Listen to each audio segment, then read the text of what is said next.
Welcome to London, 1843. You were the hard-working ledger clerk of the counting house of Scrooge and Marley. It's not a bad gig, but now we're a week away from Christmas, so let's stretch our meager resources to make this a special Christmas. And if we're lucky, perhaps this will be the year the old miser learns the true spirit of Christmas. In What the Dickens, we will go through 7 days leading up to Christmas Day itself. We need to stretch our resources between Scrooge, work, our family, and spreading Christmas cheer. We have shillings, which we start with 1, and will gain 2 every day that we complete our work. And we start with 4 pieces of coal, which can be used to re-roll dice. While the game calls for 8 dice to be played with, you only start by rolling 6 dice. The other 2 dice are unlocked as you play. The game requires you to have a pen and a score sheet for each player, but the dice are shared across the board. To begin, we start on the first day, the 18th of December. You'll roll your dice. Any ones you would re-roll and keep re-rolling them until you have no more ones. There are no ones leading up to Christmas. Then we take our dice and start allocating them across the board. To keep Scrooge happy, we need dice with a sum of at least 6. I have a 4 and a 2 here, so together that makes 6. To complete my work each day, I need dice with a sum of at least 6. I have right here a 2 and a 4 again, which also makes 6. That only leaves me with a 3 and a 2, which isn't very much to do this first day of Christmas. I can allocate those 2 dice to the family, marking off a box of Tiny Tim here of 3, and a box for Martha and Belinda. Then I go through and calculate the rest of my day. I was able to take care of Scrooge. I was able to get my work done, which adds 2 shillings. I spent no shillings, leaving me with 3. Wow, that was really poorly drawn. And then I pass the dice on to the next player to play. On the second day, I take my 6 dice and roll them. You'll notice that I've rolled a couple of 1s here. These need to be re-rolled until they are no longer 1s. Next, I start putting my dice towards my ledger. I have a 6 right here, which, if I wanted to spend it on something else, I could use it as a wild die. However, for now, I'll apply the 6 to my work to complete that for the day. This leaves me with 2 5s and a 2. One of the best things that I can do to help spread Christmas joy is over here in the cheer column. Using sets and runs, I can spread Christmas cheer to various people. The beggar only requires 2 of a kind, which my 5 can take care of, and 1 shilling. Then I still have a 2 that I can spend over here on Tiny Tim. To wrap up my day, I've got my 6 for Scrooge, I've got my 6 for work, which gives me 2 more shillings. My 3 plus 2 is 5, minus 1 is 4, so I end the day with 4 shillings. However, because I have taken care of the beggar, he provides me with an extra die, as do the charity gentlemen if I ever unlock them. The poulterer and Fred only provide points, but if you can pull off the miracle of Ebenezer Scrooge by rolling 4 of a kind twice, you will score 8 points, plus the prized turkey for Christmas dinner. For my third day, I have 1 extra die, because of the beggar. I once again check for any 1s, and then call it good if I don't have any that I need to re-roll. I have 3 2s and 3 4s, plus a 6.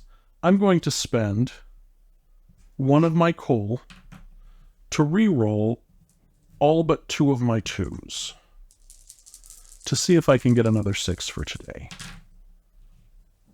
There's a 6 plus a couple of 1s. There's an extra 6. So 1 of my 6s I'll put towards Scrooge. The other I'll put towards work. This makes it so that I'm not spending quite as many dice on those. With this 6, I can use it as a wild for any of the needs that I have. In order to take care of the charity gentleman and get my final remaining die, I need 3 of a kind, with my 2 5s, and a 6 being a wild, I can get my 3 of a kind. I also need to spend 2 shillings on them, which because I have 4 in the bank, I can afford. That unlocks my final die for my next turn. I also have 2 2s left, which I can spend on Tiny Tim there. Then I calculate out my day. I've got Scrooge happy. I've got work, which gives me 2 shillings. I spent 2 shillings today, so in total, I don't change at all. For the 4th day, we have one new step that we need to consider. and that is taking care of Christmas dinner.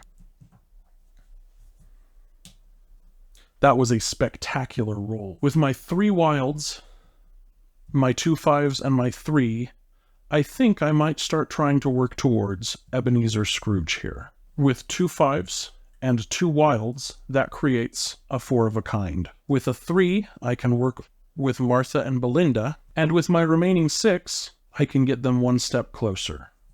Then I wrap up my day by marking those off, getting my shillings. Having spent none, I now go up to 6. However, this day is special, because this is the last day that I have to try to buy a duck with turnips for my Christmas dinner. If only I had 7 shillings, which I don't. At the end of the game, you can score 1 Christmas dinner, either the duck with turnips, a goose with pudding, or, if Scrooge has had his Christmas miracle, you can get the prize turkey, the exotic bird from the Americas. These are a good way to score points with your shillings if you haven't already spent them on something else, which I have already spent quite a few of my shillings. December the 21st is the only day that you can buy the duck.